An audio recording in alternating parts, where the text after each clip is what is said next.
Hello বৌদি, দাদার সাথে একটু কথা বলা যাবে? বাবার না শরীরটা খুব খারাপ। আসলেও তো বাড়িতে নেই, অফিসের কাজে বাইরে গেছে, এক সপ্তাহ পর আসবে। আচ্ছা বৌদি, তাহলে দাদা যখন বাড়িতে ফিরবে দাদাকে বলুন আমাদের বাড়িতে আসতে। আসলে বাবার শরীরটা খুব খারাপ, ডক্টর বলেছে বাবার বেশি দিন বাঁচবে না। তাই বাবা না দাদার সাথে দেখা করার জন্য খুব বায়না করছে। আচ্ছা ঠিক আছে, ইন্দ্র বাড়ি ফেরে মাত্রই আমি ওকে জানিয়ে দেবো। ঠিক আছে বৌদি।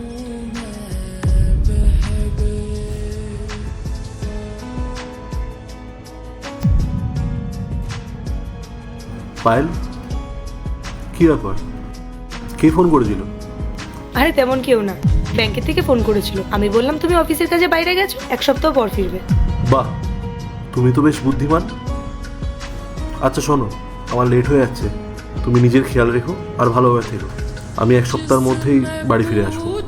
আচ্ছা, তুমিও সাবধানে যাবে আর সাবধানে থাকবে ওখানে। আর হ্যাঁ, কাজ শেষ হয়ে গেলে কিন্তু বাড়ি চলে আসবে, তোমাকে ছাড়া আমার ভালোই লাগে না। আচ্ছা বাবা, ঠিক আছে, আমি কাজ শেষ হয়ে গেলে আমি বাড়ি চলে আসবো। বাই। বাই।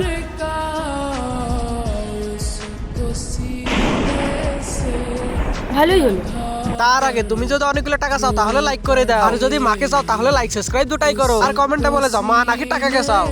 ইন্দ্র অফিসের কাজে এক সপ্তাহের জন্য বাইরে থাকবে, আর তার মধ্যে ওর বাবাও।